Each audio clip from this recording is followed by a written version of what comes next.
Facebook live में आप लोगों का स्वागत है। आज हमने फेसबुक लाइव में बातचीत का विषय रखा है किसान आंदोलन समर्थक वैकल्पिक मीडिया पर मोदी सरकार के हमले। सामान्य तौर पर सतह पर मोदी सरकार ये दिखाई नहीं दे रही कि वो किसान आंदोलन पर कुछ नहीं कर रही है, लेकिन वास्तविकता यह है कि मोदी सरकार बहुत ही सुनियोजित ढंग से किसान आंदोलन के समर्थक मीडिया को निशाना बना रही है। कल पूरे दिन न्यूज क्लिक जो एक वेब पोर्टल है, उस वेब पोर्टल के जो संचालक हैं, संपादक हैं, जो उससे जुड़े हुए लोग हैं, उनके घरों पर और वेब पोर्टल के ऑफिस पर ईडी के छापे पड़े हैं और ईडी के लोगों ने बाकायदा हर जो उससे संबंधित व्यक्ति उसके यहां खाना तलाशी ली है। अंदर क्या हुआ है ये हम नहीं जानते, लेकिन हम इतना जानते हैं कि ये जो न्यूज क्लिक के ऊपर जो ईडी ने छापेमारी शुरू की है, मैं जितना जानता हूं जो बाहर अवेलेबल हैं चीजें, न्यूज क्लिक की अपनी एक खास तरह की इंटरनेट पर प्रस्तुतियां रही हैं, न्यूज आइटम्स रहे हैं, न्यूज कंटेंट रहा है जिसको कि उन्होंने प्रोवाइड किया है। और सब लोग जानते हैं अच्छी तरह से कि न्यूज क्लिक का जो पूरा जो नजरिया है वो वामपंथी राजनीति से प्रभावित है। खासतौर पर जो उसके कर्ता धर्ता हैं प्रवीण पुरकायस्थ, वो सीपीएम के मेंबर भी हैं जहां तक मेरी जानकारी है। मैं निजी तौर पर उनको विगत 40 साल से जानता हूं कि वो कम्युनिस्ट आंदोलन से जुड़े रहे हैं। पहली बार ऐसा हुआ है कि कम्युनिस्ट आंदोलन से जुड़े हुए किसी भी व्यक्ति के द्वारा संचालित वेब पोर्टल पर ईडी ने छापा मारा है। सारे लोग जानते हैं कि जो मौजूदा जो किसान आंदोलन है, उस किसान आंदोलन में और उसके प्रोपेगेंडा में न्यूज क्लिक की बहुत बड़ी भूमिका रही है। नरेंद्र मोदी की सरकार के आने के बाद और खासतौर पर पिछले 3-3.5 साल में न्यूज क्लिक ने एक बहुत ही बड़े स्केल पर अपना पाठक वर्ग विकसित किया है। और वह पाठक वर्ग अब तक परेशान था कि उसके पास में डेमोक्रेटिक दृष्टिकोण से खबरें नहीं होती थी, कंटेंट के लिहाज से ईमानदारी से लिखी गई खबरें नहीं होती थी। वेब पोर्टल तो बहुत हैं, अच्छे प्रोफेशनल लोगों के द्वारा संचालित वेब पोर्टल है, लेकिन कम्युनिस्ट पार्टी के लोगों के द्वारा संचालित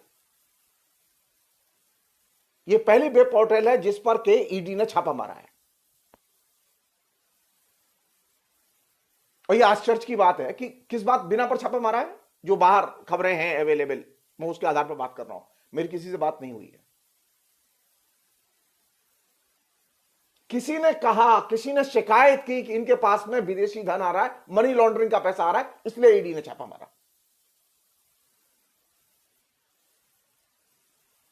अरे अगर मनी लॉन्ड्रिंग का पैसा आ रहा है और ईडी के पास शिकायत आई है तो शिकायत भेजते हैं उनके पास में, पहले सीधे छापेमारी के लिए अफसर भेज दिए।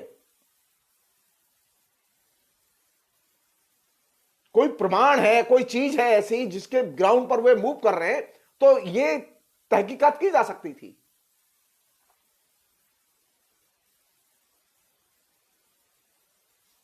लेकिन ये सब नहीं किया उन्होंने। पहली बार हुआ है कि कम्युनिस्ट पार्टी, मार्क्सवादी कम्युनिस्ट पार्टी के द्वारा संचालित जो न्यूज क्लिक जो वेब पोर्टल है, उस वेब पोर्टल पर ईडी ने छापा मारा है। अरे अगर तलाशी ही लेनी है और मनी लॉन्ड्रिंग का ही पता करना है तो कम्युनिस्ट पार्टी के ऑफिस जाओ ना, क्या दिक्कत है। सारे देश में लोग जानते हैं, पिछले 70 साल का रिकॉर्ड है, कम्युनिस्ट पार्टी के लोग मनी लॉन्ड्रिंग नहीं करते। मेरे निजी तौर पर कम्युनिस्ट पार्टी से बहुत सारे मतभेद हैं, लेकिन मैं उन मतभेदों की चर्चा नहीं करना चाहता यहां।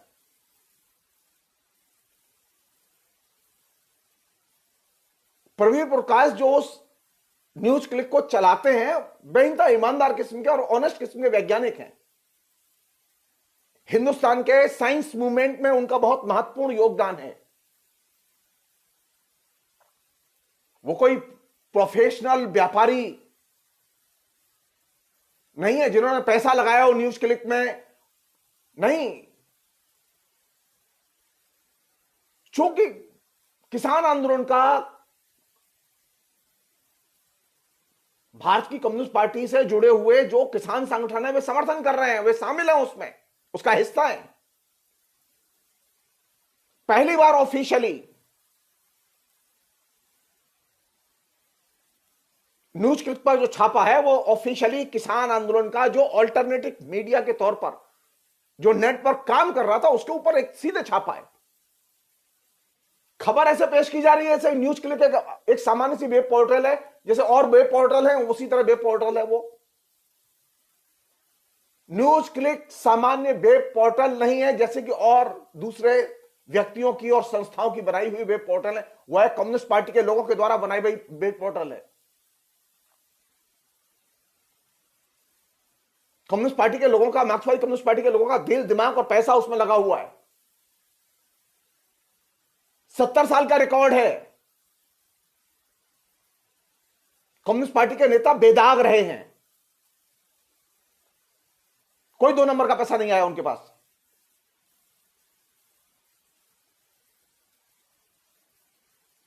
और इससे भी बड़ी बात यह है कि एक आंदोलन का समर्थन करने वाली वेब पोर्टल, अरे आपके पास शिकायत है, आप शिकायत की बिना पर, खाली शिकायत है आपके पास,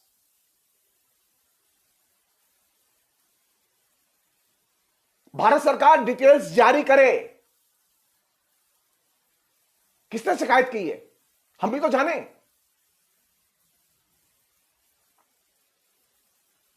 कौन है वो व्यक्ति जो शिकायत करता है? इस शिकायत करने वाले लोग वे चोर, मोर, ढोर और जांचकर्ता सब एक हैं।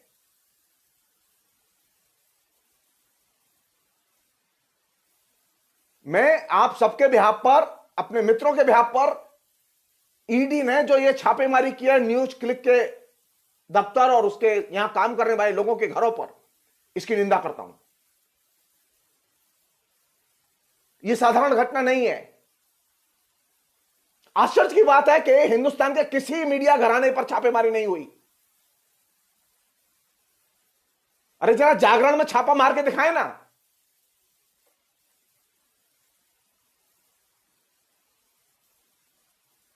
पता तो चले हमें। जो मीडिया घराना सबसे अधिक बैंकरप्ट और बेईमान है, जी न्यूज के लोग, वहां तमाम किस्म की जीएसटी की चोरी के बावजूद जी मीडिया के मालिकों को गिरफ्तार नहीं किया गया। ऑफिशियल प्रमाण है उसके। जीएसटी के कलेक्शन से संबंधित संस्थान ने ऑफिशियली केंद्र सरकार को सूचना दी कि वहां जीएसटी की चोरी हो रही है। और यहां एक किसी गुमनाम से शिकायत पर आप एक्टिव हो गए और आपने एक न्यूज क्लिक जैसी प्रतिष्ठावान वेबसाइट, जिसमें कि लगातार वे लोग बोलते रहे हैं, लिखते रहे हैं जिनके हिंदुस्तान में साख है।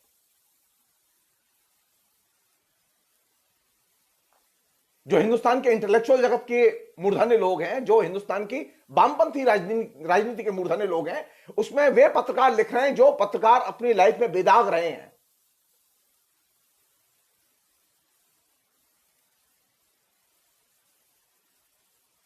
तो ये न्यूज क्लिक पर जो हमला किया गया, ये बहुत सुनियोजित हमला है और ये किसान आंदोलन को पंक्चर करने के लिए, उसके प्रोपेगेंडा को पंक्चर करने के लिए किया गया हमला है।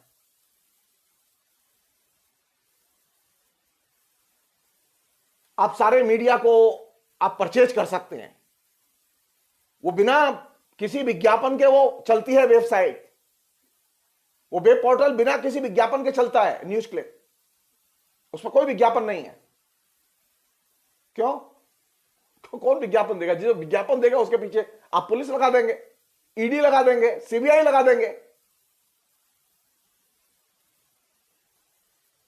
तो पहली चीज आप लोगों को समझने की जरूरत है कि न्यूज क्लिक पहला ऐसा वामपंथी वेब पोर्टल है जिसने कि हिंदुस्तान की राजनीति, मैं तो लगातार फेसबुक पर लिख के मांग करता रहा हूं कि वामपंथी इनएक्टिव है, वामपंथी को एक्टिव होना चाहिए, वामपंथियों को हस्तक्षेप करना चाहिए। वामपंथियों का जब हस्तक्षेप बढ़ रहा है, खासतौर पर इंटरनेट पर बढ़ रहा है, उसमें न्यूज क्लिक की बहुत बड़ी भूमिका है। वे यथाशक्ति कुछ लोगों को पारिश्रमिक भी देते हैं, लेकिन उनके पास में इतना पारिश्रमिक नहीं है देने के लिए प्रोफेशनल्स की तरह। मैं फिर रिपीट कर रहा हूं, मैं प्रवीर पुरकायस्थ को पिछले 40 साल से जानता हूं, जो उस वेब पोर्टल को चलाते हैं। हम लोग एक साथ पढ़े हैं जेएनयू में। बेइंतहा ईमानदार और हिंदुस्तान के विज्ञान आंदोलन को, विज्ञान को जनता के बीच ले जाने में और जनप्रिय बनाने में,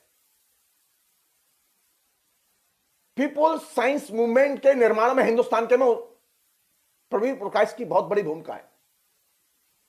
वो हिंदुस्तान के साइंस आंदोलन का नायक है।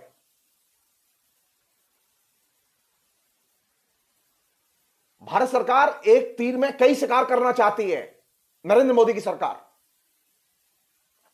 वो कम्युनिस्टों का मुंह बंद करना चाहती है, वो वैज्ञानिकों का मुंह बंद करना चाहती है, वो तमाम किस्म की लोकतांत्रिक शक्तियों और किसान आंदोलन का भी मुंह बंद करना चाहती है। लेकिन वो गलतफहमी में है।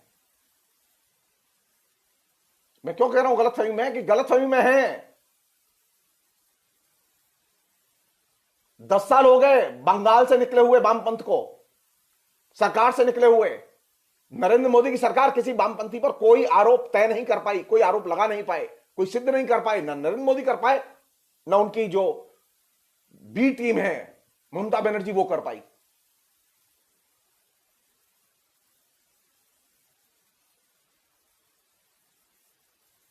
इसलिए ये जो हरकत इस समय की गई ये बहुत महत्वपूर्ण है। आप याद कीजिए, कुछ महीने पहले ही, अभी कुछ महीने पहले ही भारत सरकार ने कानून में एक परिवर्तन किया है, और कानून में परिवर्तन करके इंटरनेट पर जो लोग अपनी वेबसाइट, न्यूज पोर्टल ये चला रहे हैं, इन सबको अपने सूचना प्रसारण मंत्रालय के दायरे में वो ले आए हैं, उसके परव्यू के दायरे में ले आए हैं।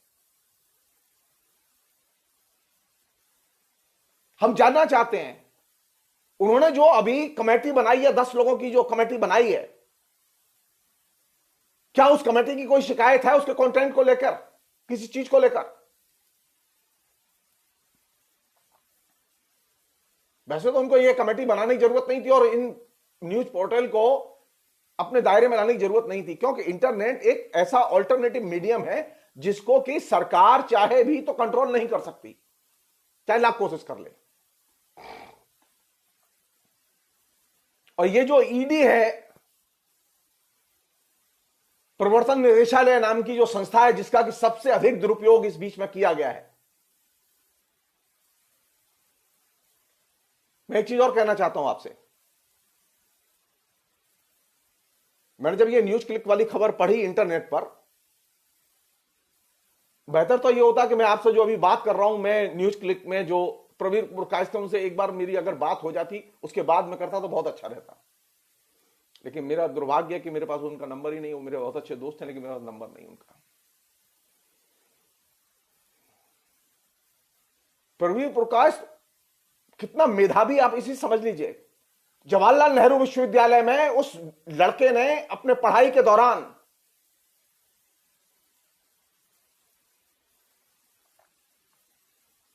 सबसे ज्यादा प्रतिष्ठा अर्जित की थी। आपातकाल में उसे जबरदस्ती बंद कर दिया गया था। वो और उसकी पत्नी अशोकलता जैन बहुत ही चर्चित छात्र नेत्री थी। देवीप्रसाद त्रिपाठी जो उस समय इमरजेंसी में छात्र संघ के अध्यक्ष थे, उनकी जब गिरफ्तारी हुई, उनको गिरफ्तार करने पुलिस आई थी, उनको ने गिरफ्तार करके प्रवीर पुरकायस्थ को बदले में गिरफ्तार करके लेके चली गई।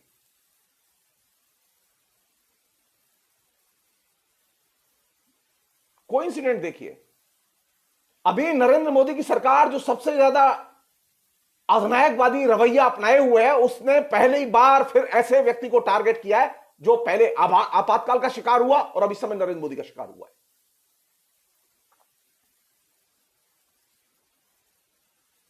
प्रतिभा की तो मैं आपसे इतना कह सकता हूं कि मैं जितना जानता हूं उसे, कंप्यूटर साइंस का प्रवीण प्रकाश अद्भुत प्रतिभाशाली विद्वान है।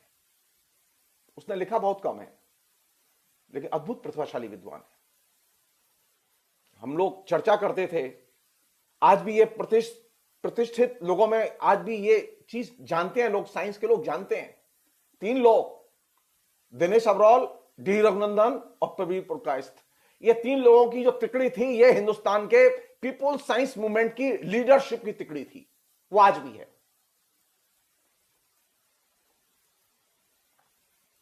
और इस तिकड़ी की प्रतिभा बताऊं मैं आपको, इंदिरा गांधी के जमाने में जेएनयू में जो साइंस पॉलिसी सेंटर खोला गया था, उस सेंटर को बंद करा दिया इन लोगों ने। ये इतने प्रतिभाशाली थे। और लाठी की जोर पर बल बंद नहीं कराया, ज्ञान के ताकत पर बल बंद कराया। तो आप किनका मुंह बंद करना चाहते हैं? जो लोग अपनी क्रेडिबिलिटी के लिए पूरी लाइफ जाने गए, जिन्होंने जीवन में कभी कोई बेईमानी नहीं की।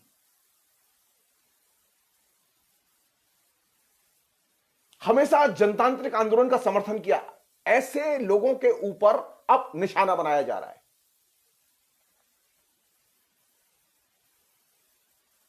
मैं रिपीट कर रहा हूं, यह मेरी डिमांड है कि भारत सरकार उस व्यक्ति की उस शिकायत को पब्लिक करे कि वह कौन व्यक्ति है, वो नोटोरियस व्यक्ति जिसने शिकायत की है। अतः हम भारत सरकार के सामने यह अपील करते हैं कि वो तत्काल ये इस तरह के हिरासमेंट और उत्पीड़न की घटनाएं बंद करे।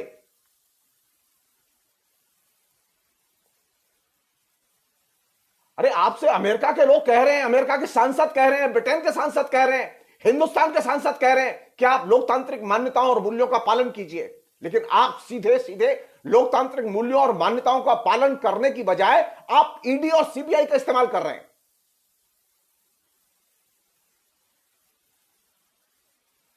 मैं एक चीज कहना चाहता हूं कि ये न्यूज क्लिक पर जो हमला हुआ है, ये चीज रुकेगी नहीं। इसका सारी दुनिया से प्रतिवाद होगा, क्योंकि न्यूज क्लिक में जो लोग लिखने वाले हैं, न्यूज क्लिक में जो लोग बोलने वाले हैं, आप जाइए वेबसाइट पर, उनके वेब पोर्टल पर, ये वे लोग हैं जिनके सारा जीवन बेदाग रहा है, जिनकी किसानों में, मजदूरों में, जनतांत्रिक आंदोलन में गहरी प्रतिष्ठा है।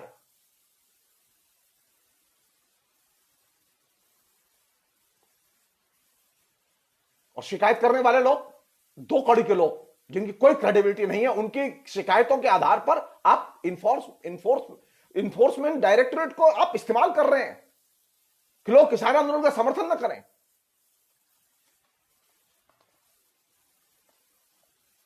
अगर आपके पास किसी की शिकायत आई है तो आप उस शिकायत को नत्थी करके भेज ही सकते थे कि आप बताइए हमें आके, वो बताते आपको।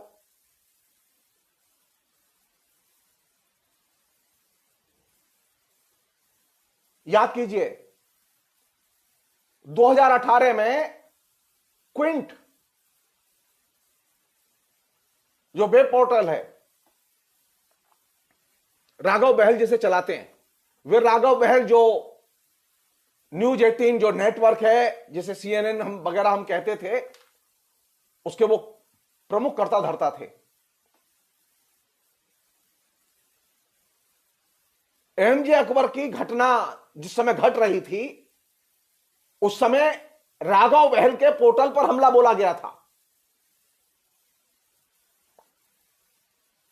आपने सारे मीडिया को एक तरह से बुलडोज कर दिया है। लेकिन अब ये जो छोटी छोटी वेबसाइट जो बन के आ रही हैं, जहां के लोग मेहनत कर रहे हैं, जनता को शिक्षित करने की कोशिश कर रहे हैं, जनता को सूचना संपन्न बनाने की कोशिश कर रहे हैं, आप उन पर सिस्टमेटिक हमला कर रहे हैं। आपने कारवां को टारगेट किया, आपने वायर को टारगेट किया। भारत सरकार ने जो 1700 लोगों की लिस्ट सौंपी है, उसमें तमाम हिंदुस्तान के प्रतिष्ठित लोगों के नाम भी हैं कि इनके ट्विटर अकाउंट बंद कर दिए जाएं।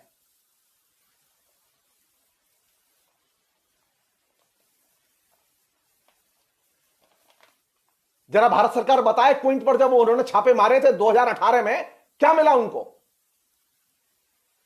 राघव बहल, सब लोग जानते हैं कि राघव बहल की प्रोफेशनल इंटीग्रिटी के बारे में कहीं कोई संदेह नहीं है, वो तो कम्युनिस्ट नहीं है।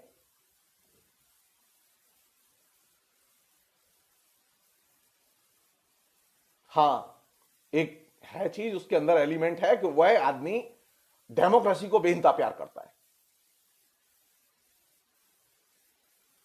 डेमोक्रेटिक कंटेंट को प्रोफेशनली बहुत बढ़िया ढंग से प्रस्तुत करने की उसके पास कला है।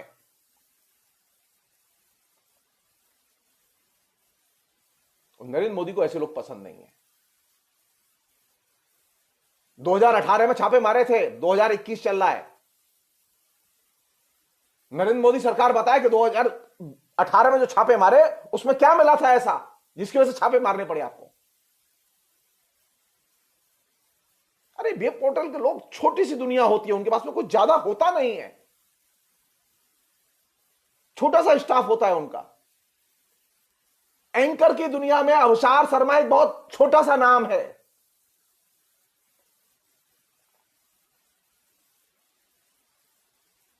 मुश्किल से 25-50 हजार रुपया मुश्किल से वो दिहाड़ी कमाता होगा, लेकिन आपने ईडी के छापे उसके भी मार दिए। क्यों? कि आपको लगता है उसकी फॉलोइंग ज्यादा है तो जरूर साले के पास में विदेशी धन आता होगा। अरे कमाल है। कोई भी आदमी जनप्रिय है तो आप उसके पीछे लग जाएंगे, कोई भी वेब पोर्टल जनप्रिय है तो आप उसके पीछे लग जाएंगे, क्योंकि आपके पास सरकार है।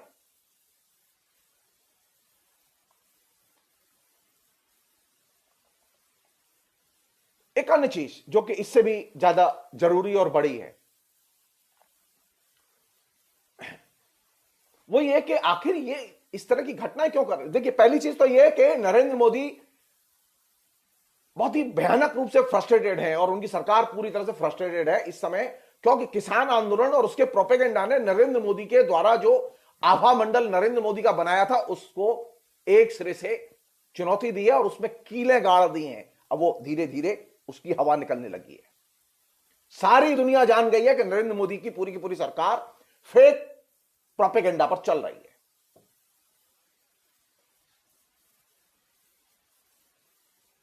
यूनाइटेड नेशन और अमेरिका के लोगों के जो बयान हैं किसान आंदोलन के पक्ष में और सरकार के लिए जो चेतावनी है कि वो डेमोक्रेटिक नॉर्म्स और फॉर्म्स का पालन करे, यह चेतावनी अपने आप में काफी है। नरेंद्र मोदी ने सबसे बड़ा काम क्या किया जिसकी वजह से वो इन सब पे हमले बोल रहे हैं? अभी ये हमले बढ़ेंगे, घटेंगे नहीं, लेकिन ये नरेंद्र मोदी जान लें कि वो कुछ नहीं कर सकते। जब जनता सड़कों पर निकलने लगे, जब लोग गांव में, खेतों खलिहानों में अपने काम को छोड़कर आंदोलन के लिए निकलने लगे, तो आप तय मान लीजिए सरकार गिरेगी। नरेंद्र मोदी की उल्टी गिनती शुरू हो चुकी है सरकार की।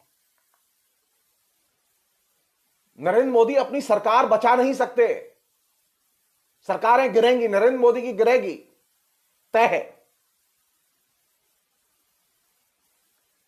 किसानों का गुस्सा वो थमने का नाम नहीं ले रहा। आप वेबसाइट बंद कर सकते हैं, आप ट्विटर अकाउंट बंद कर सकते हैं, लेकिन किसानों का आंदोलन बंद नहीं कर सकते। किसान लगातार घरों से निकल रहे हैं और आंदोलन के लिए कमर कस रहे हैं, और यह सिलसिला अभी जारी रहेगा, तब तक जारी रहेगा जब तक कि नरेंद्र मोदी का पूरा आभा मंडल एकदम तार तार करके वो छिन्न भिन्न नहीं कर देते। नरेंद्र मोदी ने आने के बाद में जो पहला जो काम किया वो क्या किया, जहां से वो सारी चीजें अभी फल फूल रही हैं उनकी। नरेंद्र मोदी का कहना यह था कि कांग्रेस के युग का अंत हो गया। एक तरह से पॉलिटिक्स, जो लिबरल पॉलिटिक्स थी, उसका ही समापन की उन्होंने घोषणा कर दी। ये जो लिबरल पॉलिटिक्स के समापन की जो घोषणा है नरेंद्र मोदी, अब वो किस आधार पर है? वो इस आधार पर है क्योंकि नरेंद्र मोदी का मानना है कि वे अब जो राजनीति कर रहे हैं वो राजनीति नहीं है, वो विकास है।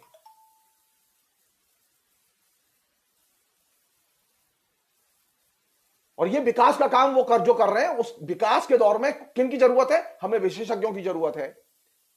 हमें ऐसे लोगों की जरूरत है जो प्रशासन का प्रबंधन बेहतर ढंग से कर सकें, विशेषज्ञों का प्रबंधन बेहतर ढंग से कर सकें। जो नरेंद्र मोदी अभी जो पूरी की पूरी रणनीति उनकी है, वो सांसदों की नहीं सुनते, वो अपनी पार्टी के सांसदों की नहीं सुनते, वो अपनी पार्टी के लीडरशिप की भी नहीं सुनते, वो विपक्ष की भी नहीं सुनते। नरेंद्र मोदी किसकी सुनते हैं? नरेंद्र मोदी का मानना है कि एक्सपर्ट की राय ली जाए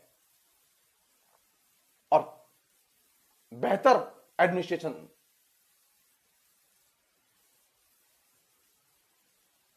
और हर चीज को डिपॉलिटिसाइज किया जाए। वो कल उन्होंने कहा था ना, जो पार्लियामेंट में जब बोल रहे थे, आपको विरोध करना है करिए, लेकिन सुधारों को चलने दो।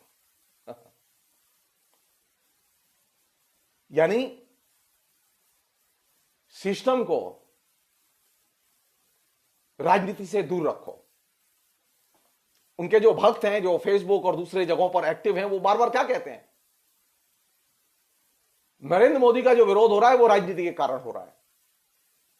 अरे राजनीति के कारण ही तो नरेंद्र मोदी जीत कर आए हैं, तो राजनीति के कारण ही विरोध होगा। नरेंद्र मोदी कोई श्रीमद् भागवत की कथा कहते हुए सरकार में नहीं आए कि उनका गीता पाठ करते हुए उन्हें अपदस्थ किया जाएगा या वेद के मंत्र बोल के अपदस्थ किया जाएगा। नरेंद्र मोदी जीत कर आए थे राजनीति की वजह से। राजनीति की वजह से जो आदमी जीत के आया, वो कह रहा है कि अब और पूरे के पूरे सिस्टम को डिपॉलिटिसाइज करो। उसके अनुयायी कह रहे हैं कि कुछ भी बोलो लेकिन पॉलिटिक्स मत करो। पॉलिटिक्स बहुत खराब चीज है। नरेंद्र मोदी जो कर रहे हैं वो एकदम पॉलिटिक्स से ऊपर उठ के है। तो इसका मतलब यह कि एक ऐसे ऑरा को, एक ऐसे युग को नरेंद्र मोदी रिप्रेजेंट करते हैं जिसमें कि राजनीति और खासतौर पर लिबरल राजनीति, उसका अंत हो चुका है। सो नरेंद्र मोदी किसके प्रतिनिधि हैं? नरेंद्र मोदी प्रतिनिधि हैं उस राजनीति के जो लिबरल राजनीति को, उदारतावादी राजनीति को एक सिरे से अस्वीकार करती है। वो किस पर निर्भर है? वो मैनेजमेंट पर निर्भर है, अच्छे जो है एक्सपर्ट, उनके प्रबंधन पर निर्भर है। हर चीज के लिए उनके पास मैनेजमेंट है, हर चीज के लिए उनके पास पीआर एजेंसी है, विज्ञापन एजेंसी है जो कि उनका प्रचार प्रसार करती है। और ये जो डिपॉलिटिसाइज करके पूरे के पूरे सिस्टम को और पूरे के पूरे अनुयायी वर्ग को और पूरे के पूरे हिंदुस्तानी समाज को डिपॉलिटिसाइज करके रखने की जो राजनीति है, वो किसके आधार पर है? ये गोलबंदी किसके आधार पर हो रही है? ये गोलबंदी हो रही है भय के आधार पर, तर्क के आधार पर नहीं, नीति के आधार पर नहीं। इसमें तीन चीजें हैं: भय, उत्पीड़न और हिरासमेंट। तो जो आप गोलबंदी करना चाहते हैं, जो आपके साथ में जाए, उसे उत्पीड़ित करो, उसका हिरासमेंट करो और समाज में भय की सृष्टि करो। सो भय, उत्पीड़न और हिरासमेंट, ये तीन ऐसे एलिमेंट हैं जिनके आधार पर ये जो नरेंद्र मोदी के युग की जो राजनीति है वो संगठित की जा रही है। और ये वह राजनीति है जो कि किसी भी किस्म की उदारतावादी राजनीति को वो एक्सेप्ट नहीं करती।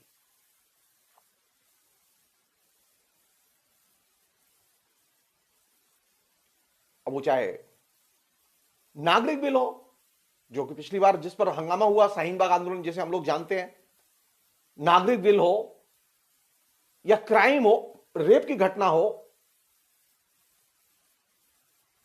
डकैत की यानी जो माफिया है उसकी घटना हो, हर घटना के पीछे सरकार का एक ही तर्क है कि वह राजनीति नहीं होने देगी। अरे साहब, आपने तो मतलब आतंक की इंतहा कर रखी है। लगातार रेप हो रहे हैं, लगातार कानून को तोड़ रहे हैं क्रिमिनल्स एकदम लूटपाट मचाए हुए हैं, मनमानी घरजानी कर रहे हैं, और उनका जवाब मनमानी घरजानी से ही सरकार दे रही है।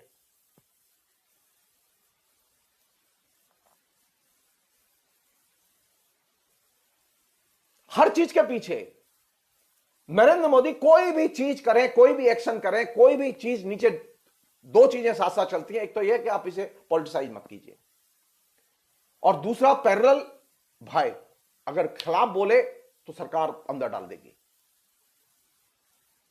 साधारण से जुलूस निकालने पर, साधारण से प्रतिवाद आयोजित करने पर लोगों को ब्लैकलिस्टेड किया गया, लोगों के खिलाफ में पोस्टर्स लगाए गए, और अभी किसानों के पास में बाकायदा पुलिस ने बॉन्ड भेजे हैं उत्तर प्रदेश में। क्या बॉन्ड भर के दीजिए कि आप किसानों की रैली में नहीं जाएंगे, किसानों की मीटिंग में नहीं जाएंगे।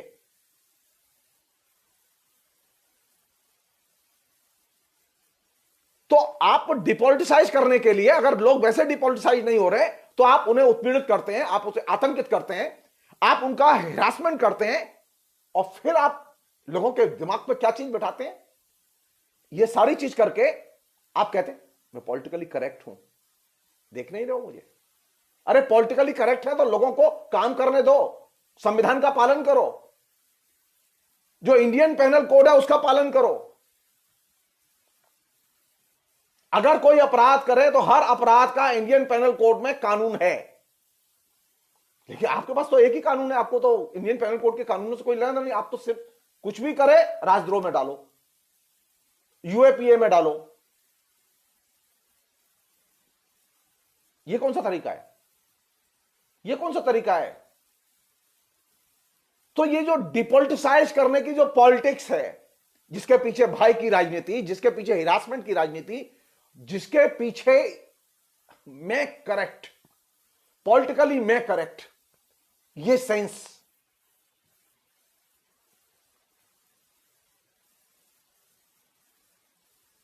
और सबसे बड़ी चीज क्या है? क्यों हमले कर रहे हैं आप? सबसे बड़ी चीज है, हमले इसलिए कर रहे हैं क्योंकि आप अगर अपने तर्क से समझा नहीं पाते तो लोगों को आतंकित करते हैं, और जब वो लोग आतंकित नहीं होते तो आप उनके जीवन को, उनके सिस्टम को, उनकी व्यवस्था को, उनकी नौकरी को, उनके व्यापार को, उनकी तमाम किस्म की चीजों को आप किसी ना किसी रूप में मैनिपुलेट करने की कोशिश करते हैं, और मैनिपुलेशन के जरिए लोगों में भय पैदा कर रहे हैं। जाहिर है जब किसी के यहां छापे पड़ते हैं, जब किसी के यहां इस तरह के अटैक होते हैं तो लोग लिखने से डरते हैं।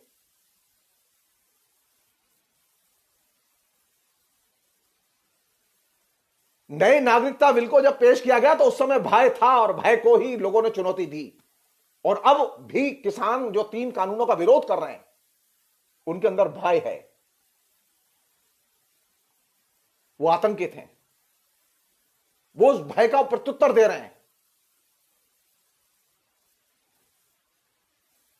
तो एक तरफ आप लोगों में भय पैदा कर रहे हैं, एक तरफ आप लोगों को डिपॉलिटिसाइज कर रहे हैं, और दूसरी तरफ आप क्या कर रहे हैं?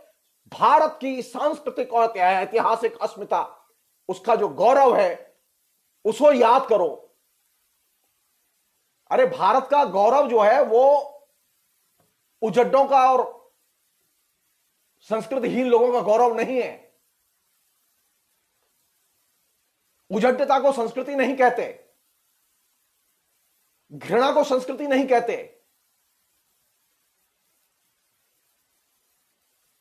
तो एक तरफ आप लोगों में भारत की संस्कृति और उसकी ऐतिहासिक पहचान के रूपों की चर्चा करते हैं। अरे आपने कभी यह सुना कि पुराने जिन गणतंत्रों की बात आप पार्लियामेंट में कर रहे थे, उस गणतंत्र में कभी किसी को धमकी दी गई? जिन 71 गणतंत्र का उल्लेख नरेंद्र मोदी ने अपने भाषण में किया, पढ़ लें उसे।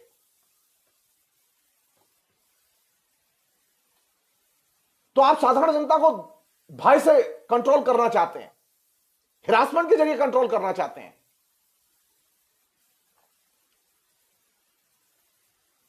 ऊपर से तुर्रा यह कि आप वेद की ऋचाओं का भी इस्तेमाल कर रहे हैं। अरे वेद की ऋचाओं से आपका क्या लेना देना? आप क्यों अपना समय नष्ट कर रहे हैं, दूसरों का समय नष्ट कर रहे हैं? और आप क्यों ये हिंदूवादी जो लोग हैं इन्हें आप गधा बनाने की कोशिश कर रहे हैं? नरेंद्र मोदी वेद की ऋचाएं पढ़ना नहीं जानते। नरेंद्र मोदी को मालूम नहीं है कि वेद की ऋचा पढ़ते समय स्वर ऊपर जाता है कि नीचे जाता है, किस शब्द के साथ स्वर ऊपर जाएगा, किस शब्द के साथ नीचे जाएगा। नरेंद्र मोदी कोई वेद पाठी ब्राह्मण नहीं है। तो जब नरेंद्र मोदी के मुंह से मैं वेद की ऋचाएं सुनता हूं तो मुझे बहुत ही खराब लगता है, मुझे उसका मैनिपुलेशन लगता है और वो बहुत ही अपमानजनक लगता है। नरेंद्र मोदी की पूरी लाइन क्या है जो सारे लोगों में कैंपेन करके बिठा दी गई है? नरेंद्र मोदी की लाइन यह है कि यह हमारा देश है। अब नरेंद्र मोदी कह रहे हैं अब इस देश को प्यार करो, और अगर प्यार नहीं कर सकते तो भागो। तो देश का मतलब, मैं पहले भी कह चुका हूं, देश का मतलब इनके लिए यह देश नहीं, इनका देश का मतलब पूंजीपति। तो नरेंद्र मोदी जिस देश को कंसीव करते हैं, या तो उस देश को प्यार करो और नहीं तो देश छोड़कर चले जाओ। हम बहुत विनम्रता से कहना चाहते हैं कि यह देश वह नहीं है जिसकी अवधारणा नरेंद्र मोदी प्रचारित कर रहे हैं।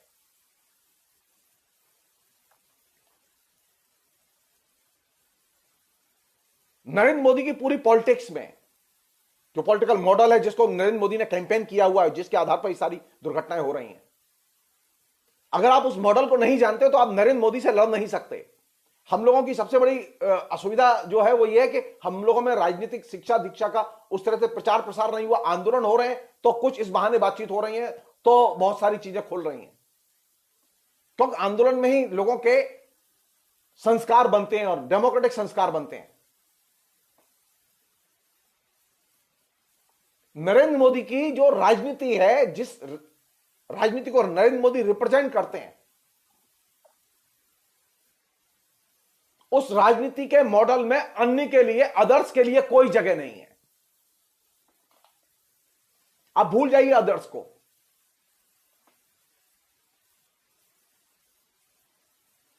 नरेंद्र मोदी के युग में जो राजनीति सबसे ज्यादा फल फूल रही है, विकसित हो रही है, वह कौन सी है?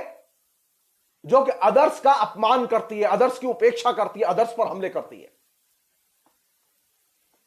अदर्स में वे लोग भी हैं जिसे हम लोग स्त्री कहते हैं, अदर्स में वे लोग भी हैं जिन्हें हम अल्पसंख्यक कहते हैं, अदर्स में वे लोग भी हैं जिन्हें आदिवासी कहते हैं। नरेंद्र मोदी को तो आत्म के अलावा और कोई चीज दिखाई नहीं देती, उनके अनुयायियों को आत्म के अलावा कोई चीज दिखाई नहीं देती। तो ये जो कांग्रेस के अंत के नाम पर उदारतावादी राजनीति के अंत की जो घोषणा नरेंद्र मोदी ने की, उस घोषणा का यह क्लाइमैक्स है जिसमें अदर्स को घृणा की नजर से, उपेक्षा की नजर से, अपमान की नजर से देखा जाता है। लगातार सिस्टमेटिकली उनके अधिकारों पर हमले हो रहे हैं। एक छोटा सा उदाहरण दे रहा हूं मैं आपको। मैं उतना पढ़ नहीं पाता, लेकिन मैं अभी इधर जब न्यूज क्लिक पर हमले हुए तो मैंने देखा, उनकी वेबसाइट को पूरा सिस्टमेटिकली देखा। न्यूज क्लिक अकेली वेबसाइट है जिसने कि पूरे के पूरे बजट के धुर्रे उड़ा दिए। अदर्स के प्रति नरेंद्र मोदी का क्या रवैया है, इसको आप समझने के लिए आप सिर्फ इतना समझ लीजिए कि ये जो सीतारमण ने जो बजट पेश किया, जिसकी नरेंद्र मोदी ने भूर भूर प्रशंसा की, इस बजट में आंगनवाड़ी वर्करों के लिए आवंटित पैसे में से 8,000 करोड़ रुपया काट दिए गए हैं। अब ये आंगनवाड़ी जो पूरा का पूरा प्रकल्प है, इसका वो निजीकरण करेंगे।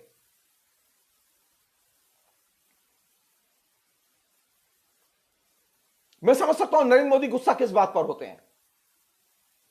नरेंद्र मोदी ने बजट पेश किया, लेकिन नरेंद्र मोदी के बजट की खूबी यह है कि उसके बारे में कोई चर्चा नहीं मिलेगी आपको मेन स्ट्रीम मीडिया में। आप न्यूज क्लिक पर जाइए, आपको वहां बहुत अच्छी चीजें मिलेंगी। आप प्रिंट में जाइए, आपको बहुत अच्छी चीजें मिलेंगी। आप प्रिंट में जाइए, आपको बहुत अच्छी चीजें मिलेंगी। इसी तरह की और जो छोटे छोटे पोर्टल हैं, उन पर सबसे अच्छी चीजें मिलेंगी, आपको डिटेल्स में आपको जानकारी मिलेगी।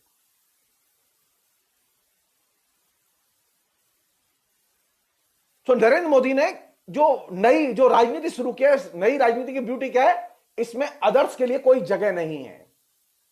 सिस्टमेटिकली अदर्स के स्पेस को खत्म किया जा रहा है। और दूसरी चीज जो नई पॉलिटिक्स है, पुरानी पॉलिटिक्स की एक ब्यूटी थी। आप नरेंद्र मोदी कल जब गुलाम नबी आजाद बोल रहे थे और रो रहे थे, उफ, अरे आपने 80 लाख कश्मीरियों के दर्द को सुना नहीं, आपके आंसू नहीं निकले, आपका दिल पिघला नहीं, आप ढोंग कर रहे हैं। एक बेहतर ह्यूमन बीइंग के नाम पर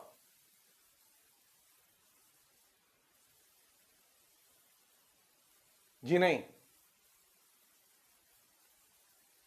गुलाम नबी आजाद की पहचान कश्मीर से बनती है। गुलाम नबी आजाद की पहचान एक व्यक्ति के तौर पर नहीं है। गुलाम नबी आजाद की पहचान कांग्रेस से बनती है।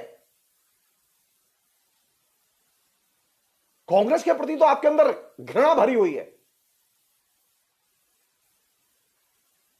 आप कांग्रेस के प्रति घृणा भर के आप कैसे आप गुलाम नबी आजाद के बारे में आंसू बहा सकते हैं?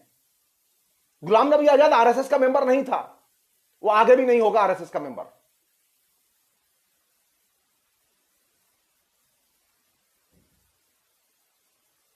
नरेंद्र मोदी पहले ऐसे प्रधानमंत्री हैं जिसने कि सहिष्णुता के कॉन्सेप्ट को एक सिरे से धकेल के अपनी राजनीति के बाहर कर दिया है। पुरानी जो राजनीति थी, उस पुरानी राजनीति में सहिष्णुता का कॉन्सेप्ट एक बेसिक कॉन्सेप्ट था। जो कई चीजें थी उनमें से एक सहिष्णुता का कॉन्सेप्ट भी था। लेकिन आपने क्या किया? आपने सहिष्णुता के खिलाफ में अपीजमेंट की पॉलिसी, संतुष्टिकरण की राजनीति के नाम पर आपने जहरीला कैंपेन किया और आपने सहिष्णुता को ही एकदम अनटचेबल शब्द बना दिया। तो नरेंद्र मोदी जब बोलते हैं, नरेंद्र मोदी के अनुयायी जब बोलते हैं, तो आप एक चीज नोटिस करेंगे कि उनके पास यहां सहिष्णुता के लिए कोई जगह नहीं है। तो नई जो युग की राजनीति, जो नरेंद्र मोदी के युग की राजनीति है, वो उस राजनीति की ब्यूटी यह है कि उसमें अदर्स के लिए और सहिष्णुता के लिए कोई स्पेस नहीं है।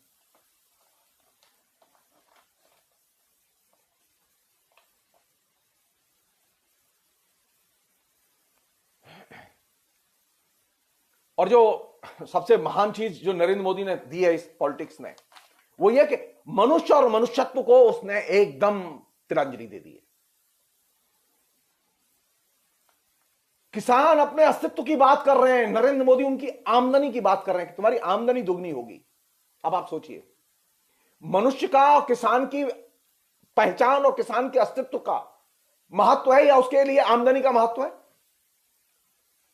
नरेंद्र मोदी के लिए मनुष्य का महत्व नहीं है और मनुष्यत्व का महत्व नहीं है। नरेंद्र मोदी के लिए किसान का महत्व नहीं है, लेकिन किसान के लिए जब वो बोलते हैं तो वो किस चीज पर जोड़ देते हैं? किसान की आमदनी दुगनी। आमदनी सेकेंडरी चीज है, किसानी पहली चीज है। किसान के प्रति सम्मान पहली चीज है।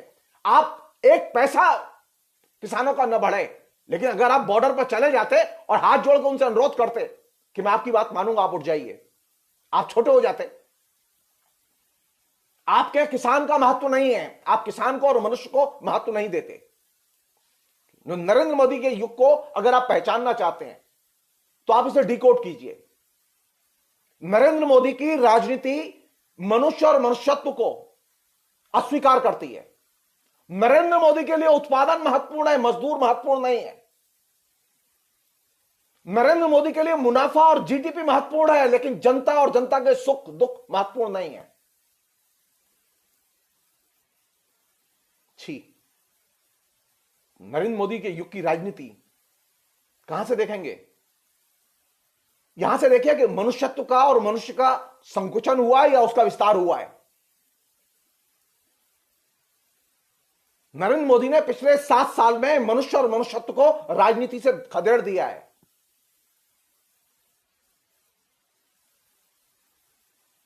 और किस चीज को महत्वपूर्ण बना दिया है? अब किसान पर बात हो रही है तो आप पूछ लीजिए कि नरेंद्र मोदी किस चीज के लिए बिल लाए हैं? किसान की आमदनी दुगनी। अरे किसान अपनी आमदनी दुगनी नहीं करना चाहता, वो रूखी सूखी खा के जीना चाहता है।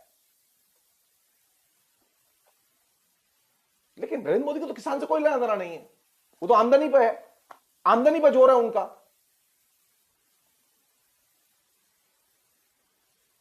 एक और चीज वो ये कि नरेंद्र मोदी के लिए वो जब ये अटैक कर, जीवन शैली महत्वपूर्ण है।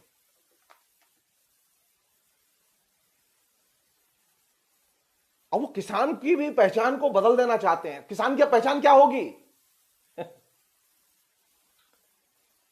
कॉन्ट्रैक्ट फार्मिंग हो रही है ना, तो अब कॉन्ट्रैक्ट लेबर होगा वो, अब किसान नहीं होगा। अभी तक ये था किसान था, खेतिहर मजदूर था, लेकिन अब किसान और खेतिहर मजदूर अब कॉन्ट्रैक्ट फार्मिंग में एक लेबर। तो ये एक तरह से जैसे कहते हैं नरेंद्र मोदी की राजनीति क्या कर रही है, वो किसान की आइडेंटिटी को ही नष्ट कर रही है। किसान अपनी किसानी की वजह से, किसान की पहचान की वजह से जाना जाता था, अब किसान कॉन्ट्रैक्ट लेबर की तरह जाना जाएगा। यानी नरेंद्र मोदी लोगों की पहचान को अन्य की पहचान में, एक नई पहचान में बदल रहे हैं। मेरी आपकी भी पहचान बदल चुकी है। अब मैं किससे पहचाना जाता हूं? मैं जगदीश्वर चतुर्वेदी के नाम से नहीं पहचाना जाता। मेरा आधार में जो नंबर है मैं उससे पहचाना जाता हूं। अब मैं भी आंकड़ा हूं, आप भी आंकड़ा हैं। नरेंद्र मोदी ने मनुष्य की पहचान जो उसकी नाम से होती थी, व्यक्ति से होती थी, उस पहचान को आंकड़े की पहचान में कन्वर्ट कर दिया है। आपकी एक कोडिंग है, आप कोडिंग से पहचाने जाते हैं।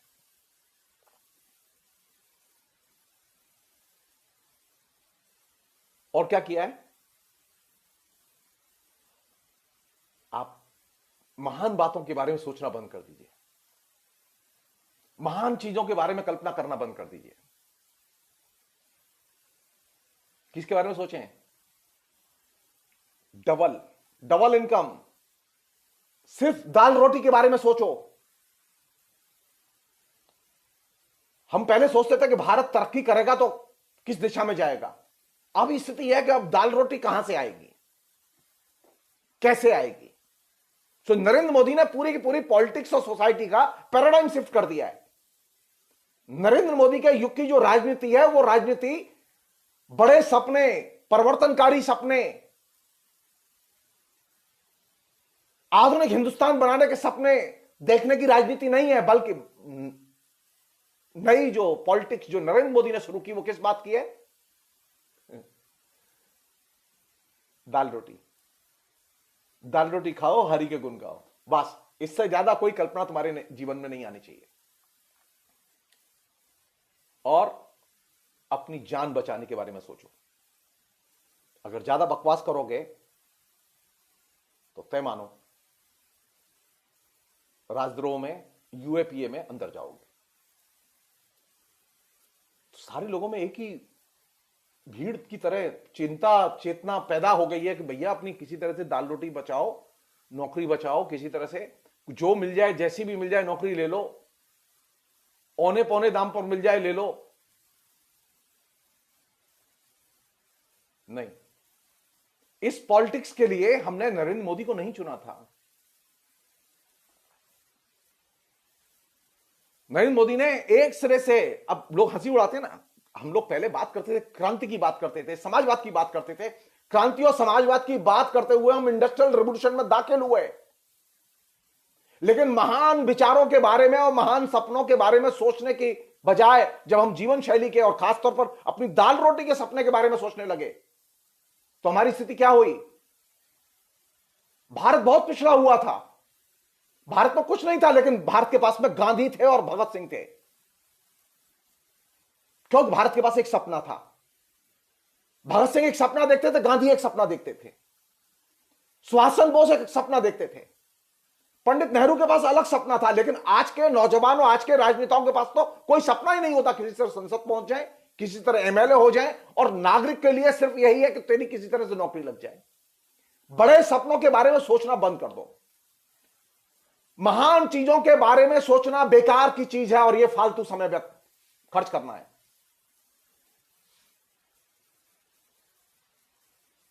दूसरों के बारे में, अन्य के बारे में, अदर्स के बारे में सोचना बेकार की चीज है। आप मुसलमानों के बारे में सोचिए, आप आदिवासियों के बारे में सोचिए, आप नौजवानों, बेरोजगार लड़कों के बारे में मत सोचिए, आप सिर्फ अपने बारे में सोचिए। यह है नए नरेंद्र मोदी का नया पॉलिटिकल मॉडल। अगर अन्य के बारे में सोचोगे, महान सपनों के बारे में सोचोगे, तो टॉर्चर किए जाओगे, जेल में डाल दिए जाओगे। पढ़े ना लोग, भीमा कोरेगांव वाले, उनकी बेचारों की गलती क्या थी? वो सब बड़े सपने थे उनके पास में। तो जो लोग महान सपनों के बारे में सोचते हैं, अदर्स के बारे में सोचते हैं, उनके लिए अगर नरेंद्र मोदी की बात वे नहीं मानते, तो उनके लिए नरेंद्र मोदी के पास में एक ही चीज है, वो है टॉर्चर। झूठे केस, जेल में डालो, उत्पीड़न करो, जेल में उत्पीड़न करो, जेल के बाहर उत्पीड़न करो, परिवार का उत्पीड़न करो। और जो सो कॉल्ड सत्य, ट्रुथ, उस ट्रुथ के नाम पर प्रदूषित विचार, फेक विचार, उनका सेवन करो। सो नई जो नरेंद्र मोदी की पॉलिटिक्स, वो किस पर टिकी हुई है? महान विचार छोड़ दो। किसान महान सपने में जी रहा है कि वो अपनी किसानी बचाएगा, वो अपने किसान के पहचान के अस्तित्व को बचाएगा, ये उसका महान विचार है। नरेंद्र मोदी के लिए यह विचार एकदम रद्दी का विचार है। नरेंद्र मोदी के लिए किसान की पहचान महत्वपूर्ण नहीं है, नरेंद्र मोदी के लिए किसान की आय महत्वपूर्ण है। वो डबल करना चाहते हैं उसे। किसान डबल आय चाहता ही नहीं है।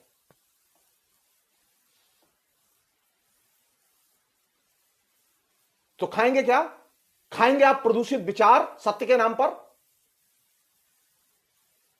और अगर महान चीजों के बारे में सोचेंगे और महान विचार रखेंगे और उनको जीना चाहेंगे, तो आपके लिए दो ही जगह हैं। या तो आप उन्हें बेकार कहिए, और अगर बेकार नहीं कहते और मानते कि वो सार्थक है, तो फिर टॉर्चर होने के लिए तैयार रहिए। यही वह जगह है जहां से न्यूज क्लिक जैसी संस्थाओं पर हमले हो रहे हैं।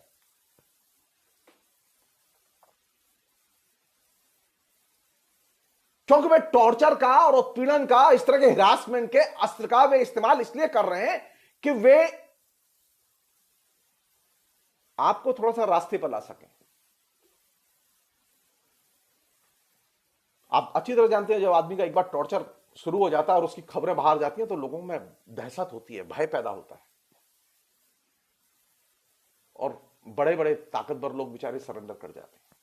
लेकिन हिंदुस्तान है, हिंदुस्तान में एक ऐसा तबका है जो टॉर्चर से और उत्पीड़न से डरता नहीं है, सरेंडर नहीं करता, कमिटेड है हिंदुस्तान को बदलने के लिए, कमिटेड है हिंदुस्तान के माइंड को बदलने के लिए, कमिटेड है वो गांधी और भगत सिंह की परंपरा को जिंदा रखने के लिए। वो परंपरा क्या है?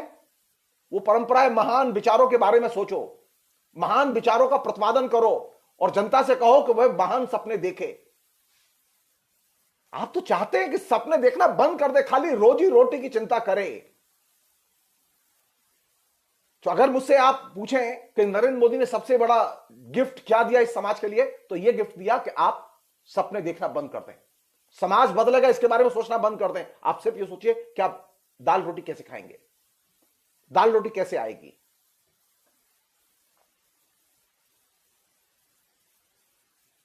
तो एक तरफ आपने कौन सा उपकरण डेवलप किया राजनीति में? Torture, harassment, case. और दूसरा आपने किया छिपाने का। नरेंद्र मोदी की सरकार लगातार हर स्तर पर जनता से झूठ बोल रही है और जनता से छिपा रही है, हर स्तर पर। टॉर्चर और छिपाने की कल्चर, ये दो बहुत महत्वपूर्ण उपकरण है नरेंद्र मोदी की राजनीति के। और ये जो वेब पोर्टल जो नए नए आए हैं, ये वेब पोर्टल जो है वो, मैं इतना अखबार पढ़ता हूं, लेकिन जानते हैं मुझे मालूम ही नहीं थी आंगनबाड़ी के बजट में 8,000 करोड़ रुपया कम हो गया। मैं नहीं जानता था। मैं नहीं जानता था कि जो भारत में जो लोगों के पोषाहार के लिए जो पैसा आवंटित होता है, उस पैसे में नरेंद्र मोदी ने 27% की कटौती कर दी है। मैं जानता ही नहीं था। मुझे किससे पता चला? न्यूज क्लिक से। तो ये जो नया जो दौर है जिसकी पॉलिटिक्स नरेंद्र मोदी तय कर रहे हैं, इस नए दौर में दो बहुत महत्वपूर्ण उपकरण नरेंद्र मोदी के, टॉर्चर और छिपाना। तो जो लोग एक्सपोज कर रहे हैं, जो लोग सत्य को सामने ला रहे हैं, नरेंद्र मोदी उन पर हमले बोल रहे हैं।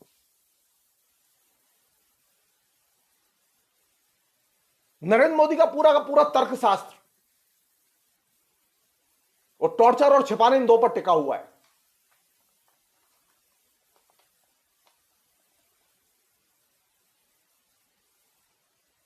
और तीसरी चीज जिसको कि वो कल दिखा रहे थे गुलाम नबी आजाद के चलते, जैसा मैंने आपसे अभी कहा कि उन्होंने जो सहिष्णुता का जो कॉन्सेप्ट था उसको एकदम अपदस्थ कर दिया और अब एक नकली किस्म की आर्टिफिशियल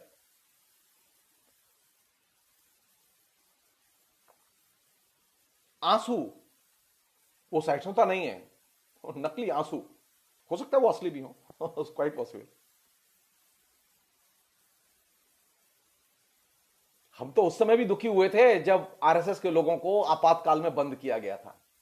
मैं तो एक्टिव था, हम तो प्रतिरोध कर रहे थे, प्रतिवाद कर रहे थे, बाई चांस की बात की गिरफ्तार नहीं हुए थे। हमने तो इसलिए खुशी नहीं मनाई कि आरएसएस के लोग गिरफ्तार हुए, आरएसएस के लोग तो हमारे दुश्मन हैं, बड़ा अच्छा हुआ। नहीं, यह बात दी करती कि आरएसएस के खुद सरसंघ चालक ने समर्पण कर दिया था इंदिरा गांधी के सामने। उन्होंने 3 चिट्ठियां लिखी थी आपातकाल के टॉर्चर से घबरा के कि हम आरएसएस कोऑपरेट करना चाहता इंदिरा गांधी को आपातकाल को लागू करने में।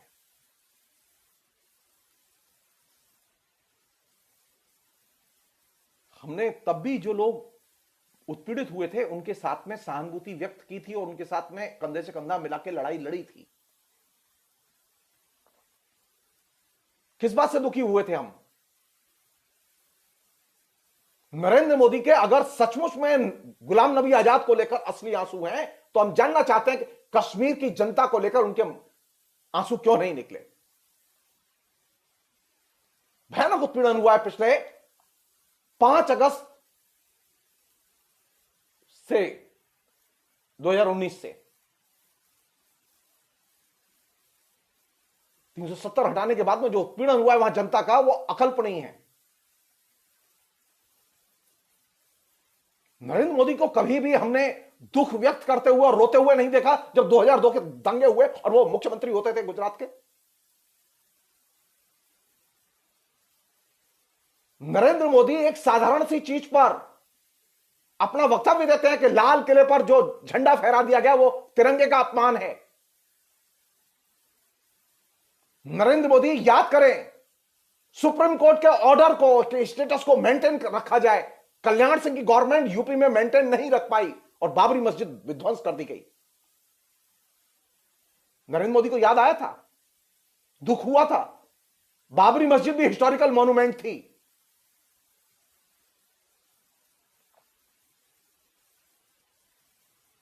नरेंद्र मोदी के पास में खाली आंसू होते हैं, सहिष्णुता नहीं होती, और वो भी नकली होते हैं।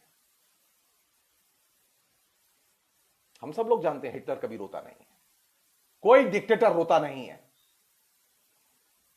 वो उसकी मार्केटिंग स्ट्रेटेजी का हिस्सा है, क्योंकि अब किसानों की जो लगातार उत्पीड़न हो रहा है, 180 से करीब किसान मर चुके हैं, 76 दिन हो चुके हैं। नरेंद्र मोदी का अमानवीय चेहरा सारी दुनिया में जा रहा है। नरेंद्र मोदी अपनी इस पीआर वर्क के लिए वो गुलाम नबी आजाद के लिए कल आंसू बहा रहे थे, और आंसू भी नहीं, वो 2-1 आंसू वैसे ही आ गए होंगे, आर्टिफिशियल कैंपेन है, ये सुनियोजित कैंपेन है।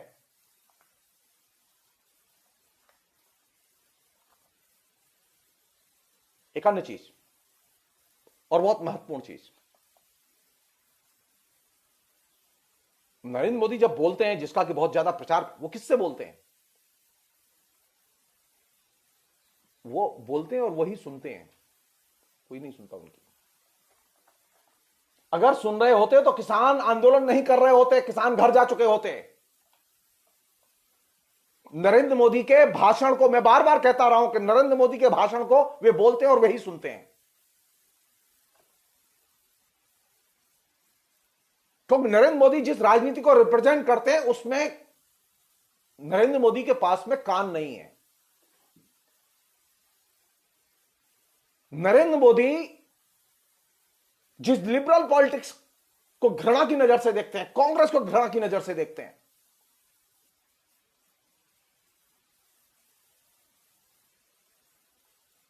कांग्रेस के पास में सबकी सुनो की गाइडलाइन थी। नरेंद्र मोदी के पास में तो किसी की मत सुनो। जमीन आसमान का अंतर है। नरेंद्र मोदी जब बोलते हैं तो वो किसी की सुनता ही नहीं है। वे किसानों की सुन नहीं रहे, वो मजदूरों की नहीं सुन रहे, वे छात्रों की नहीं सुन रहे, वो जवाहरलाल नेहरू विश्वविद्यालय के शिक्षकों की, छात्रों की उन्होंने नहीं सुनी। तो नरेंद्र मोदी जो बोलते हैं वो सिर्फ अपनी सुनते हैं। उनके लोग जो बोलते हैं वो सिर्फ अपनी सुनते हैं, वो दूसरों की नहीं सुनते। और इस क्रम में नरेंद्र मोदी ने एक अजीब किस्म की इमेज अपनी विकसित की है। वो ये कि नरेंद्र मोदी, जब आप दूसरों की नहीं सुनेंगे और दूसरों की बात पर ध्यान नहीं देंगे, आप सिर्फ अपनी सुनेंगे। तो नरेंद्र मोदी ने इस चीज को छिपाने के लिए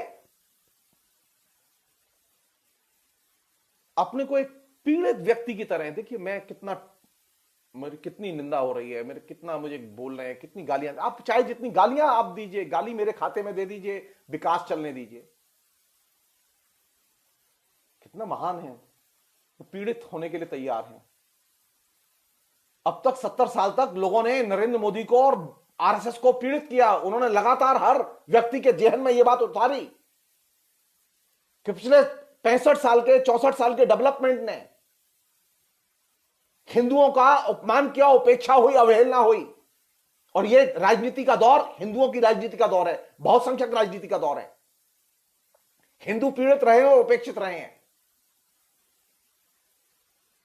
तो हिंदुओं को यह महसूस करना चाहिए कि वे पीड़ित हैं, उपेक्षित हैं, और यह दौर उनका है। इसलिए अब हर आदमी यहां से बात कर रहा है, देख हमारे लिए क्या सोचा था उन्होंने, अरे तुम्हारे लिए नहीं सोचा था। ये देश 65 साल में इतना आगे गया कैसे?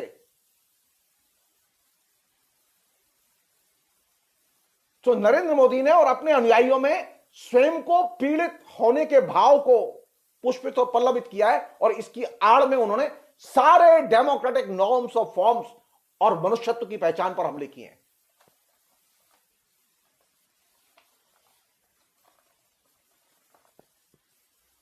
मैं एक छोटी सी चीज कहना चाहता हूं, और बहुत ही कटु बात है। नरेंद्र मोदी गुलाम नबी आजाद को लेकर बहुत चिंतित है ना।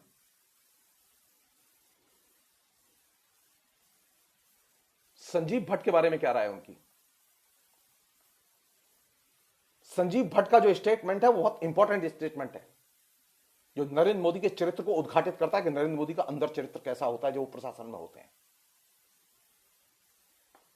गुलाम नबी आजाद ने कभी नरेंद्र मोदी के साथ काम नहीं किया।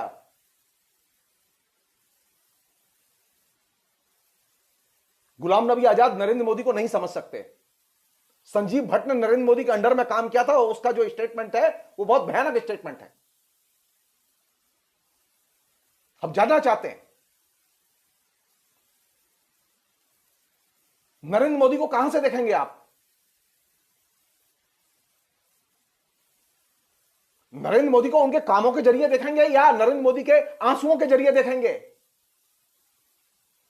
या नरेंद्र मोदी के बारे में जो ये पाठ लिखा जा रहा है और पढ़ा जा रहा है कि नरेंद्र मोदी बहुत महान है, नरेंद्र मोदी बहुत ह्यूमन है, नरेंद्र मोदी बहुत दयालु है? जी नहीं।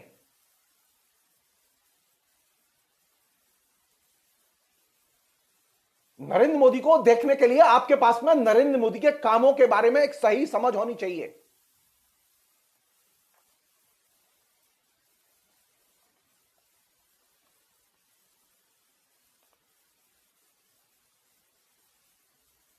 नरेंद्र मोदी ने जो पूरी की पूरी पॉलिटिक्स विकसित की है, उस पूरी की पूरी पॉलिटिक्स का जो दारोमदार है वो किस बात पर है?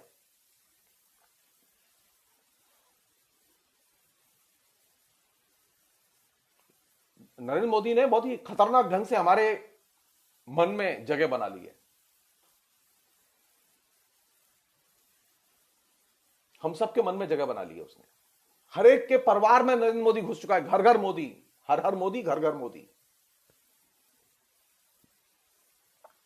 तो नरेंद्र मोदी जब न्यूज क्लिक जैसी वेब पोर्टल पर या प्रिंट पर हमले करता है तो लोग ध्यान नहीं देते इस पर, क्योंकि लोगों का मानना है नरेंद्र मोदी जो कर रहा है ठीक कर रहा है। जी नहीं, नरेंद्र मोदी जो कर रहा है वो ठीक नहीं कर रहा, क्योंकि नरेंद्र मोदी ने मनुष्य को और मनुष्यत्व को राजनीति से खदेड़ के बाहर कर दिया है।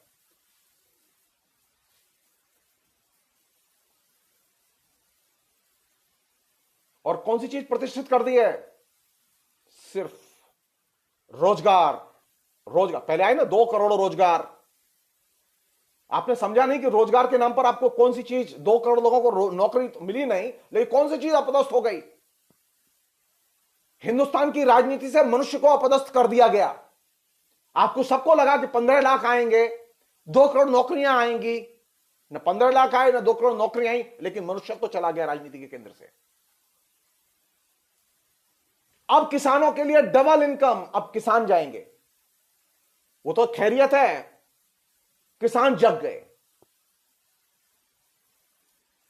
किसानों ने रिजेक्ट कर दिया कि हमें डबल इनकम का पैकेज नहीं चाहिए। किसान जगह जगह इस इमेज को, जो डबल इनकम की इमेज जो नरेंद्र मोदी प्रोजेक्ट कर रहे हैं, इसको चुनौती दे रहे हैं और वो कहते हैं हमें सिर्फ किसानी बचानी है, चाहे जैसा भी हो किसानी बचानी है। और नरेंद्र मोदी आमादा है कि जैसे भी हो डबल इनकम करनी है। ये डबल इनकम वाला जो फ्रेज है, ये वैसा ही है जैसे कि आपको 15 लाख मिलेंगे, आप आदमी न रहें, आप मनुष्य के बारे में न सोचें, आप हिंदुस्तान की जनता के बारे में न सोचें, आप 15 लाख के बारे में सोचिए। आप 2 करोड़ नौकरियों के बारे में सोचिए, आप सिर्फ नौकरी के बारे में सोचिए, आप हिंदुस्तान के बारे में मत सोचिए। तो आपने हिंदुस्तान के बारे में सोचना बंद कर दिया, हिंदुस्तान की जनता की तकलीफों के बारे में सोचना बंद कर दिया, और आपको ना तो नौकरी मिली, ना हिंदुस्तान की जनता के दुखों में आप शामिल हो पाए, क्योंकि 6 साल, 6.5 साल, 7 साल से आप नरेंद्र मोदी की आरती उतार रहे थे। किसान का जगना मनुष्यत्व की वापसी है। ये 3 सिर्फ कानूनों के बारे में मामला नहीं है। नरेंद्र मोदी ने जो पॉलिटिक्स, नरेंद्र मोदी के युग की जो राजनीति शुरू हुई, जिसमें मनुष्य और मनुष्यत्व को अपदस्थ किया गया, उस राजनीति को चुनौती दी है किसानों ने। वो जो कह रहे हैं ना कि कानून वापसी नहीं तो घर वापसी नहीं, मैं उसे थोड़ा सा,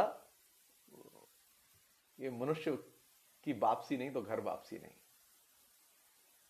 ये कानून वापसी जो है ना वो मनुष्य की वापसी है। और नरेंद्र मोदी ये कॉस्ट देने के लिए तैयार नहीं है, क्योंकि नरेंद्र मोदी का सारा मॉडल कोलैप्स कर जाएगा इस पर, नरेंद्र मोदी की सारी पॉलिटिक्स कोलैप्स कर जाएगी इस पर। तो नरेंद्र मोदी के लिए, जैसा कि राकेश टिकैत तो बड़े अच्छे ढंग से कहता है इस बात को, वो कहता है ये विचार क्रांति है। अब आप सोचिए, मतलब हम लोग कहते थे तो क्रांति वांति समझ में भी आता है, अब वो किसानों से भी ये बात आ रही है कि क्या चीज है, आइडियोलॉजिकल रेवोल्यूशन। अगर ये विचार क्रांति है तो हमें पहचानना होगा कि इस विचार क्रांति के केंद्र में कौन सी चीज है। तो जो लोग किसान आंदोलन का समर्थन कर रहे हैं, किसान आंदोलन पर टिप्पणियां कर रहे हैं, नरेंद्र मोदी की आलोचना लिख रहे हैं, नरेंद्र मोदी उन पत्रकारों को, वेब पोर्टल को, उन सबको निशाना बना रही है, क्योंकि नरेंद्र मोदी की जो टोटल पॉलिटिक्स है उसको वो एक्सपोज कर रहे हैं। और टोटल पॉलिटिक्स में क्या है, दाल रोटी खाओ हरि के गुण गाओ, डबल इनकम पाओ हरि के गुण गाओ। किसानी छोड़ दो, किसान की धारणा छोड़ दो, जमीन छोड़ दो। पहले आप 15 लाख के और 2 करोड़ नौकरियों के चक्कर में हिंदुस्तानी जनता के बारे में सोचना बंद कर चुके थे। आप धन्यवाद दीजिए किसानों का कि उन्होंने आपको सोचने का मौका दिया है कि किसान बिलों की आड़ में नरेंद्र मोदी अपनी पॉलिटिक्स को अमानवीयता के क्लाइमैक्स पर ले जाना चाहते थे, और किसानों ने उसे रोक दिया है। ये जो एकदम अश्वमेध का रथ जो चल रहा था ना नरेंद्र मोदी का, कि अपराजित, कहीं कोई हरा नहीं सकता, किसानों ने रोक दिया है कि हरा नहीं सकता, नहीं, जमीन में गाड़ देंगे। तो किसान आंदोलन की जो सबसे बड़ी गुहार है वो किस बात की है, किसान की अस्मिता को वापस लाओ। किसान की अस्मिता के वापस लाने का मतलब है मनुष्यत्व का वापस आना, और ये नरेंद्र मोदी की सबसे बड़ी पराजय। वे डबल इनकम नहीं चाहते, वे कुछ नहीं चाहते, वो सिर्फ चाहते हैं कि हमें किसान रहने दो। और नरेंद्र मोदी की लड़ाई इस बात पर है कि किसान को किसान मत रहने दो, उसे कॉन्ट्रैक्ट लेबर में बदल दो। अब नरेंद्र मोदी की हिम्मत नहीं है कि उन्हें कॉन्ट्रैक्ट लेबर में बदल दे। अब नरेंद्र मोदी की हिम्मत नहीं है कि हिंदुस्तान के लोगों को बड़े सपने देखने से रोक दे। अब लोग सपने देख रहे हैं। राकेश टिकैत नहीं जानता कि क्रांति का मतलब क्या है, विचार क्रांति का मतलब क्या है, लेकिन वो बोल रहा है। और यही चीज है जहां से कि आपके जीवन में भगत सिंह और महात्मा गांधी दाखिल होते हैं। महात्मा गांधी और भगत सिंह की दो अलग नजरिए थे, लेकिन दोनों के पास में महान विचार थे, बड़े सपने थे। किसान आंदोलन ने बड़े सपनों को देखने की आदत नए सिरे से पैदा की है, इसलिए किसान आंदोलन महत्वपूर्ण है। अगर जीवन में कुछ करना चाहते हैं तो बड़े सपने देखो। जीवन में कुछ करना चाहते हैं तो आदर्श के बारे में सोचो और आदर्श के प्रति सहानुभूति व्यक्त करो। नरेंद्र मोदी ने जो राजनीति पैदा की है, उस राजनीति के केंद्र में है सिर्फ अपने बारे में सोचो। नहीं, हिंदुस्तान को अगर बचाना है तो आदर्श के बारे में सोचो, किसानों के बारे में सोचो और बड़े सपनों को देखो। समाज कैसे बदलेगा, नए विचार कहां से आएंगे, नए विचारों के ऊपर खतरा कहां से है, और नए विचारों की जमीन कैसे तैयार की जाएगी। नए विचारों की जमीन सहिष्णुता के आधार पर तैयार होगी। नए विचारों की जमीन असहिष्णुता के आधार पर तैयार नहीं होगी। नए विचारों की जमीन सत्य के आधार पर तैयार होगी। हिंदुस्तान में अगर 140 करोड़ लोग होंगे तो 140 करोड़ किस्म का सत्य होगा, 140 करोड़ किस्म का यथार्थ होगा। नरेंद्र मोदी सिर्फ एक सत्य को जानते हैं और वह सत्य वह है जो नरेंद्र मोदी बोलते हैं। नरेंद्र मोदी ये भूल गए कि वह 140 करोड़ में सिर्फ एक हैं। नरेंद्र मोदी के अनुयायी ये भूल गए कि वह 140 करोड़ में से कुछ लोग हैं। भगत सिंह के साथ में जनता नहीं थी, लेकिन भगत सिंह के साथ में एक सपना था। गांधी के साथ जनता थी, लेकिन गांधी के साथ में भी एक सपना था। दोनों के सपने अलग अलग थे, लेकिन सपने थे। सपने के बिना समाज नहीं बनता। नरेंद्र मोदी को सपने नहीं चाहिए। नरेंद्र मोदी सिर्फ आपके अंदर, उसने जहन में एक जहर भर दिया है। वो जहर क्या है? सिर्फ रोटी कमा, सिर्फ रोटी के बारे में सोच। नहीं, किसान अपनी रोटी रोजी सब को छोड़ के आंदोलन में कूद पड़ा है। और ये जो रोटी रोजी छोड़ के आंदोलन में कूदना, यह हिंदुस्तान के अंदर एक नए किस्म की परिवर्तन की शुरुआत है। और यहीं से नरेंद्र मोदी की राजनीति एकदम थर-थर कांप रही है। मैं आपसे अनुरोध करूंगा कि आप किसान आंदोलन का समर्थन करें। जैसे भी हो, जिस तरह से हो, आप किसान आंदोलन के पक्ष में लिखें और नरेंद्र मोदी की आलोचना लिखें। फिलहाल इतना ही। बहुत बहुत शुक्रिया। Thank you.